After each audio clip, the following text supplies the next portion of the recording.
Okay, guys, I think this might be one of the smallest full-fledged astrophotography rig. We have a tiny tripod, but that's quite stable. We have a strainwave gear mount, the TSEEK 14 that I bought on AliExpress. We have a ZW ASI 2600 MC Air camera, and then we have that tiny little lens. This is the SV535 lens, and it is cute as pie. With that, we have an equatorial guided cooled astrophotography platform at a weight that is, very easily movable with just one hand. I haven't measured it, but it's probably around 5 kilograms, I would say, in total. So you have something that is roughly the weight of a C-Star S50, but is a full-fledged astrophotography platform, and I'm kind of loving it. So you're probably, if you've watched the channel, you're basically familiar with all of the parts in this setup except the lens. So this tripod here is actually the tripod from Dwarf Lab for their smart telescopes, but I repurposed it to hold my harmonic drive mount from AliExpress. And by the way, you can totally use a cheap tripod from Amazon. This is a tripod from Amazon, and the feet of that tripod are pretty much identical, as well as the head mounting system. So this tripod and that tripod, only the head is different. So this guy was maybe like 30 bucks on Amazon Japan. I don't know about Amazon US. If I find something similar for Amazon US, I'll put the link down in the description. The very important stuff is that you want to have to be able to change the angle of the legs, so the legs can go out at an angle. Otherwise, you might have some tipping over of the rig. Then we have the TSEEK 14 mount from AliExpress. It weighs something like 2.3 kilograms. It cost me less than $500 US. An alternative would be the TSEEK 11, which is even smaller and lighter at, I think, 1.3 kilograms, but it doesn't come with an altitude base and are like the wedge basically, and that annoyed me. So I'm still with the TSEEK 14. Then I've already reviewed that on the channel. I've reviewed the 2600 MC Air camera on the channel, although a 585 MC Air would work probably just as well and maybe even better. So let's talk a little bit about this lens here. Okay, so here I have the actual imaging train with the lens at the front from SV535. And this lens is very, very interesting. You can see I have a M48 filter attached at the front. It is the SV535 220 3nm dual band filter, because why not? And the lens itself is tiny. It is a focal length of 105 millimeters, which is very wide, and it has a focal ratio of f2.8. There's no diaphragm in it, so it's always at f2.8, and by default it comes with just an adapter, like a T adapter at the back for your camera. And you're supposed to use a camera with 17.5 millimeters of back focus with it, which is the case of this camera as long as you attach it directly to the lens. So forget about any filter wheel there, any off-axis guider that's not integrated in the camera, anything like that. You cannot attach it because you only have effectively 17.5 millimeters of back focus from the lens to the camera sensor. So there's something to keep in mind. And that lens, by the way, it came with the little foot here that goes to an Arca Swiss plate that can then be attached to a Vixen style plate. So if you're more of a normal photographer type of guy, you have the Arca Swiss mounting available. And then if you're more like me, of an astrophotography type of guy, you have the Vixen plate. It's all included in the package. The package, by the way, was a box like this. And in the box, you have a very standard user manual. You had the lens. You have actually also a nice little case for the lens, which is always nice to have. You have a dust cap for the back of the lens, which is M42 threads, not M48. Even though the lens supports apparently full frame sensors, although I'm limiting it myself right now to APS-C size sensor. And you have a dust cap for the front of the lens. You also have wrenches to assemble everything, because you need to assemble the little foot with the Arca Swiss and the Vixen mounting. And depending on the version that you choose, you have an adapter for mirrorless cameras. Like I think this is a Sony E-mount adapter. So if you have a Sony E-mount type of camera, you can just use it as is with that little lens and use it for astrophotography or whatever else you wish to use it for. It's a very complete package, and I believe the lens itself, which is manual focus, etc., costs around $300, which, yeah, I think it's reasonable for a 105mm f2.8 lens, especially when I'm looking at the optical quality on the stars, because it's, spoiler alert, pretty good, at least on APS-C. I think it will deteriorate on full frame to some extent. Anyway, going back to this, one thing as well with the foot of the lens here is that it has also two screw holes here if you want to mount a finder scope, or I think, and I hope someone can build in the end, an autofocus adapter for the autofocus ring that we have here. The autofocus ring is very smooth. It has gradation, including one for infinity that actually places you quite close to proper focus on stars, but I've personally been using a Bahtinov mask reused from something that I made for an other lens in the past to do the fine focus on this, because otherwise you might not be quite in focus. I was surprised that the adjustment on the lens ring, you are able to do very easily very tiny adjustments, and so the focus itself was easier than expected, even though there is no fine adjustment ring. And one of the big qualities of this lens at the front is you have a lens hood that can be unscrewed, and then you have at the front M48 threads that you can use to attach this kind of M48 filter, or 2-inch filters. So if you want to use a narrowband filter with this lens, you can very easily, and you don't have to care about bandpass shift, even though it's an f2.8 lens, because you're placing the filter at the front. It doesn't matter. The light rays that hit the filter are basically orthogonal, more or less, to the filter. So bandpass shift doesn't really affect you. It does a little bit because of the super wide field of view, but not enough to really matter. So you can use 3nm filters very easily, and that's very, very nice.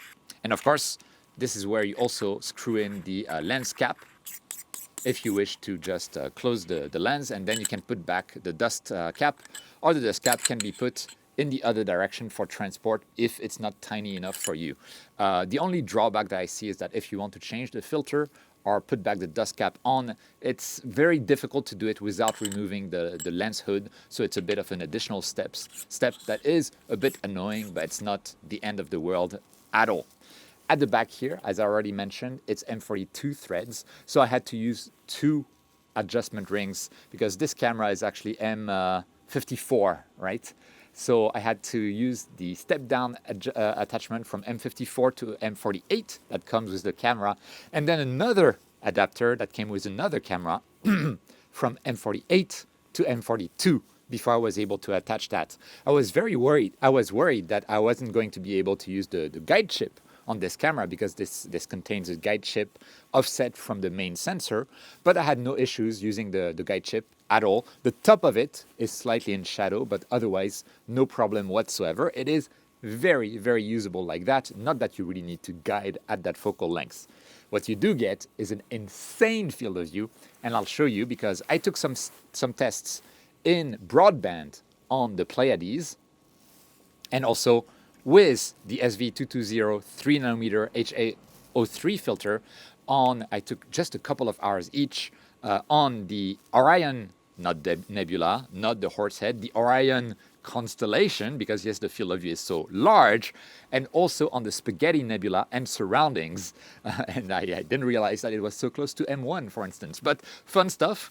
I'll show you the results and how well the stars hold up on this lens on an APS-C size sensor once we get to the computer and it can actually show you the results of that ridiculously tiny rig. I mean, again, look at this. Isn't that completely insane? Okay, with that, let's go inside. Before that, all of this is a lot of work, obviously. So if you want to support the channel, you can leave a like on the video. It really helps the channel out. Leave a comment. What do you think of this rig and this lens? And if you want to support me even more and you're planning on buying anything from SV Boni, including that lens, Amazon, Gina, etc., I'll have all of the links down in the description. If you use one of those links, it will help me out at no cost to you. And if you want to support me even more and you want to sponsor the channel directly, you can become a channel member. It's the join button next to the subscribe button, or a Patreon supporter. The link is down in the description. And you guys, you know it. You make all of this possible. All of this is amazing, and I love doing this, playing with all of those toys, doing all of those reviews, and coming up with those fun ideas of a super tiny rig for transport. Sorry, I'm getting crazy. Anyway, with that, let's go inside and look at the results. Okay, let's have a look at some results. And I have here a couple of hours on the Pleiades. It usually gives us a good compromise of looking at star shapes on both very bright and not so bright stars. So this is on an APS-C size sensor at f2.8, 105 millimeters on this tiny SV535 lens by SV Boni, supported only by the lens foot. And I'm not supporting the camera in any way, and I think that might have been a mistake. I'll show you in a moment. Anyway, I have, by the way, the camera connected directly to the T adapter of the lens, so we are at the 17.5 at the prescribed 17.5 millimeters of back focus. No filter at all. Let's look at the center of the frame. The stars look perfectly fine, and the brighter stars do look like they have maybe a slight jet coming up to the top right, like so in a like 1.5, 2 o'clock direction, and then at the 3 o'clock direction a little bit, right? So there's a little bit of flaring there, maybe some pinched optics or something similar, but it's like it's on the Pleiades. I think that's fine. I rarely see perfect images on the Pleiades in terms of star shapes. Now let's go and look at the sides. The sides look fine, slightly elongated in the vertical direction. And if I go to the top right, where really pixel peeping, you can see that the stars are starting to get a bit oblong. And what's very interesting is that as I look at the spot diagram of the lens here, you can see that this oblongness is actually expected. It starts to happen from 10, slightly more pronounced at 14 millimeters off axis, and starts to be very visible at full frame, 22 millimeters off axis. So this is as per specifications, really. I don't see a bit of an issue there. And if we go to the bottom right of the frame, here the stars actually look better, and they do have this little tiny kind of oblongness towards the center, and that's why I'm thinking like maybe I should have supported the main camera with like a 3D printed foot or something like that in addition, because you have a very heavy camera. I think it's like almost 1 kilogram that's hanging onto that lens. The camera is significantly heavier than the lens. So yeah, it's interesting. At the bottom, the star shapes are fine. At the bottom left, they're slightly elongated as well, but this is fine, although this is APS-C, so obviously this would be worse on full frame. If I look at the pure left-hand side, slightly elongated in the vertical direction, and then top left, they're slightly oblong again. Overall, by the way, because we are highly undersampled, 105 millimeters, the stars look very blocky, which means that we really want to do drizzling, so dithering and drizzling when you're using this lens, absolutely.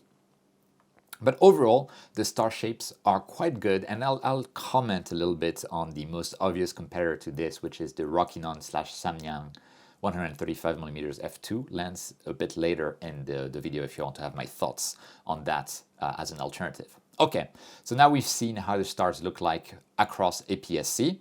I have an example where I stacked everything and drizzled. You can see I had a lot of gradients. Apparently we had a bit of clouds also going by, so this might have affected those central stars as well. I don't know for sure. Let's look at the central stars here after drizzling. It looks okay, but yeah, we do see that we have these weird like spike in this direction and then the horizontal one in that direction. So if that's something It's possible that it's my sample only. It could be something more general. I don't know. If you're allergic to that, just be aware of that. And if we look also a bit closer, you can see that the stars don't appear to be fully in focus. And I do suspect that this is because of temperature changes throughout the session. Or it's possible that I didn't focus as well as I thought I had with the focuser. The focuser I already mentioned is actually surprisingly easy to use to do those tiny changes, because even doing like beep, like that, because it's so smooth and there's no resistance, it's very easy to do. But remember, I'm extremely used to doing that. I am literally, not literally, but I am kind of a professional, which means that it might be harder for you, and which means I really want someone to create an autofocus adapter for this lens. And we can see the star shapes again on the right, top right, bottom right. It's a bit clearer what those star shapes are, right? Bottom is fine, bottom left just like before, and then top left just like before. Slight bit of tilt, definitely some tilt there, and that's where I'm thinking like, okay, maybe I should have supported the main camera. Okay, but otherwise I think it's a pretty decent result. Now let's look a little bit at flat frames themselves. So this is the master flat, and this is the monochrome version of the master flat. I want to look at the flat frame because I want to see how much light we are losing at the corners of APS-C.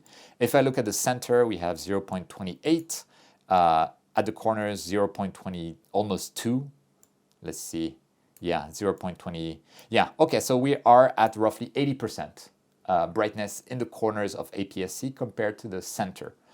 So yeah, it's a fairly large loss, but again, it's a very, very wide field of view. So this is very much expected for such a wide, I mean, 105 is not wide by normal photography standards, but from astrophotography standards, definitely wide lens. So this is decent as well, without being exceptional.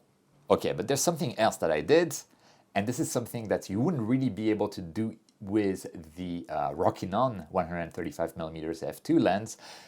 I put a filter in front of the lens, just like I showed earlier on the video, the SV535, also by SV Boni, 3nm version, and then I took images of the Spaghetti Nebula from Tokyo. It's it's a really hard target. I did it once before with an f4 telescope, and I didn't like it. I just stopped processing my images because it was too noisy, even though I had several nights on it. And I also took an image of the Orion belt in general. Alnitak was at the center of the frame, just to see the insane field of view that we get. So let me show you the results. First, the final results. This is the Spaghetti Nebula from Tokyo. This is 7 hours of total imaging time. 5 minutes frames all across, and it's really not bad at all. And you can see the field of view is slightly insane. We have, I don't remember the name of that nebula in the top left. We have like star cluster there, star cluster here, another nebula there, and actually, what is that? I don't know. Tell me what this is if you know all that as well. But if I go back into my processing and I go back to the original image field of view, it was something like this. Let me remove the background so we see a bit better. There we go. Come on. Yes. Okay, here is the image. And you can see we have actually here M1. And how insane that we see so many details in M1 at such a focal length. This is stupid. I love it. M1 is there. The cluster here is fully visible. We have this guy here as well. I don't know what's the name of that guy. And you can see the star shapes, and that's very interesting, are worse with the filter in front. And I have no idea why.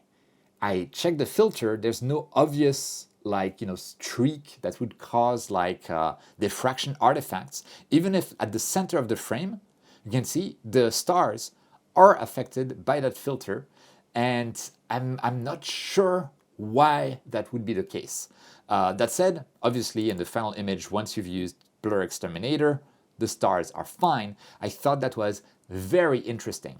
I haven't tried with other filters yet. I will, maybe Altair 4 nanometer filter to see if we see the same thing. But I was surprised to see those star shapes there. And so that makes the star shapes more pronounced throughout the field of view. So one thing to keep in mind, I'll keep testing to see why that would be the case. And that was very consistent. So that's something to keep in mind, that putting the filter in front is a really cool feature because then you don't have to worry about bandpass shift. But the stars somehow have been affected by that. I don't know, maybe I should clean the filter? I don't know. Let me know down in the comments if you have an idea. Okay, quick from the future here. I tested with the Altair 4 nanometer HA03 filter, and as you can see, no such issue. The stars are slightly elongated because of insane winds on that night. But yeah, and very interestingly, I might have managed focus better than before because the stars in the corner, they do look significantly better than the ones I have on the Pleiades. So just an interesting additional data point here for you guys.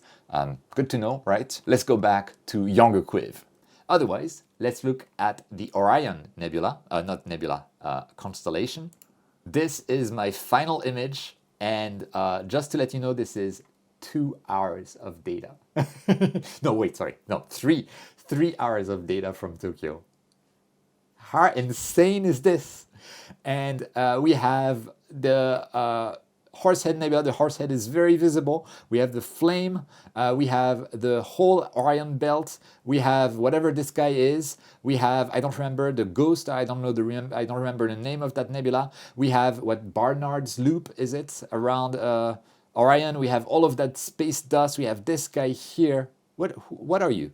I think I've seen you before. I don't know what you are. We have the Orion Nebula with quite a lot of detail, and the Running Man Nebula. We have everything in this insane field of view. Obviously, the gradients from Tokyo, even with the 3 nanometer dual band filter, are difficult to control. But I thought that was pretty amazing. As like an object finder lens, this is awesome. And I'm using my narrowband filter at the full f2.8, despite it being 3 nanometer and unshifted as a filter.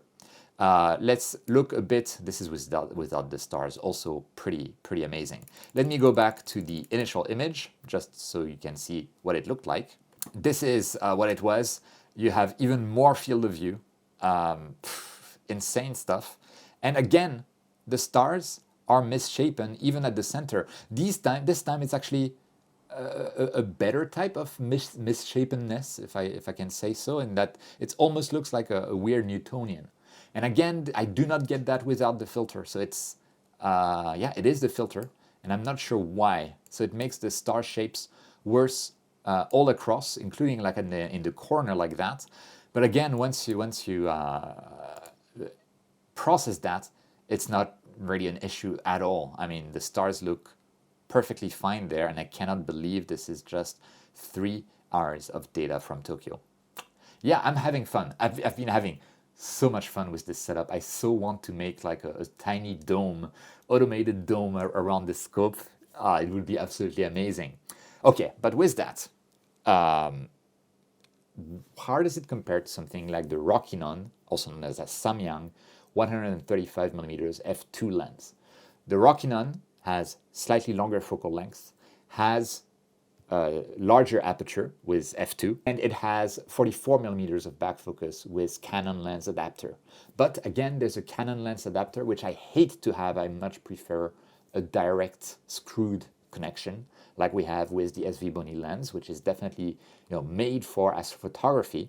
And because it's f2, if you want to use narrowband filters with it, you really need to purchase specific pre-shifted filters for it, and those tend to have really weird quality control in my experience. I much prefer to put filters at the front.